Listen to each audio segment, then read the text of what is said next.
All right, week 7 roundup. We had one game settled by 9 points and one settled by 90 points this week. But we're going to start with neither one of those. We're going to start off with Zach beating the snot out of our favorite sailor, Seaman Burdick, 109 to 83. Bird came back off the boat, got on the mainland, decided to make some cute decisions with his lineup, had some bye problems with LaShawn McCoy, but none of these decisions paid off at all, as every bench option that Chase had outscored any of the people that he started. Team, you got to get back to some basics. You got to start your proven names, and LaShawn McCoy needs to turn it around here this second half of the season.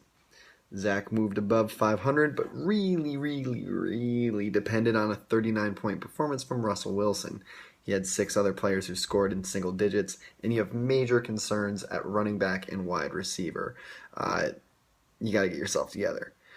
Sharp continues his post-trade turnaround, beat up Sheck 124 to 114. His new signing, Demaryius Thomas, scored 37 points, because, of course, he did. Randall Cobb and Tony Romo also combined for a total of 47, making those 3 players alone accountable for 84 of Sharp's 124. And somehow, despite bitching about needing a running back, your running back positions have gotten even worse since the start of the season. So, I don't know what to make of this team. It's all over the place. Sheck saw 4 players score 89 of his 114 points. Not a lot of options at wide receiver right now, and so this move for J-Ball's Brandon Marshall may be exactly what you need to kind of bounce forward, because the record is not looking good, and the team points are also not looking very pretty. Best game of the week saw Brad beat up on his little brother, George Porgy Puddin' Pie, 129 to 120. The moves made on Brad's team have really made this a solid lineup. If Trent Richardson can find some consistency that we've been waiting for since he was drafted, you could look for B to make a big push in the postseason. It's a team that is really on the up and up, drafted like shit, but has traded his ass off and worked the waiver wire very well to really make this a pretty scary lineup, because I don't really see a ton of holes in it. Jordan, you can be kind of aggrieved, as Emmanuel Sanders had, as you definitely pointed out, 2 potential touchdowns taken away because of pass interference calls, and sorry, but pass interference earns you absolutely nothing in fantasy football, my friend. So maybe, though, he'll come around, because, he caught his first touchdown of the season, so we'll see.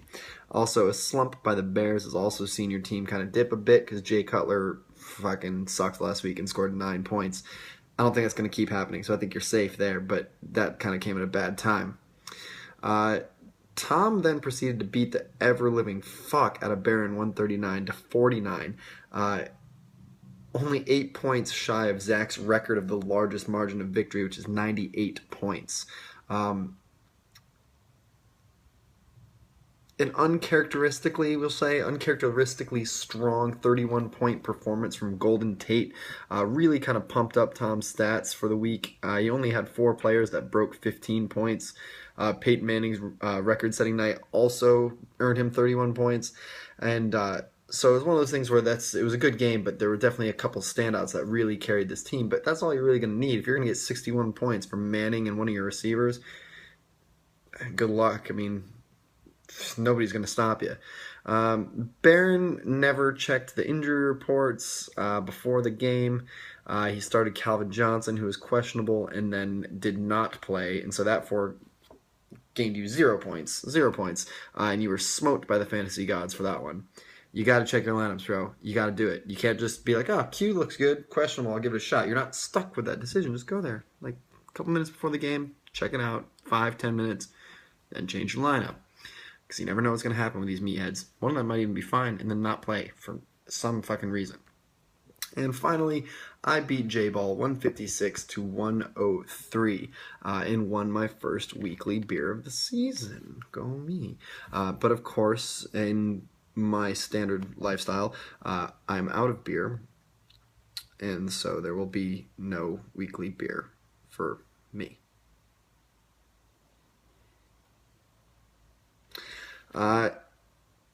To get into the matchup, though, Jay started a bye-week tight end that really put a damper on what was one of Jay Ball's better games this season. Frank Gore had a disappointing night. That didn't really help you much either. But early on in the 1 o'clock games, I was pretty convinced I was going to lose this matchup. Like, Dez Bryant hadn't done anything. Matt Forte hadn't done anything. Jay Ball was predicted to beat me by like 7. And I just was like, fuck, this is going to happen. I'm going to lose to Jay Ball. And he's going to get the second win, and I'm going to get my first loss. And then I just knew, like, once I lost that game, the whole season would just crumble down around it. But luckily, I only had 3 players score under 15 points, one of which was my quarterback, Matt Ryan, who scored 13. It was a relatively well-run performance, but I was kind of lucky that I didn't have to face the music of the fact that I left 28 points by Shane Vereen on the bench. I thought that was going to cost me. But quarterback is growing into a minor issue on this team, and there might be a controversy brewing in the A2GO camp. As we talked about last week, playoffs have moved to 6 teams. The way that I looked at it, it looks like it's just going to be the 2 best overall teams that get the 1 and 2 seeds. So winning your division does not seed you above somebody else, I don't think. I looked into it, and that's what it seemed to say to me. So it seems like regardless of what division you're in, if you are one of the 2 best teams, you will be the 2 top seeds in the playoffs. The tiebreaker is total points scored throughout the season. So if you have the same record, it goes down next to who had the most points in all of their games combined.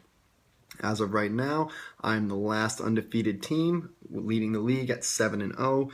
Jordan took another loss, but still leads the Caroline Street Division with a 5-2 record, and maintains the number 2 seed due to a tiebreaker, as Tom is now also 5-2.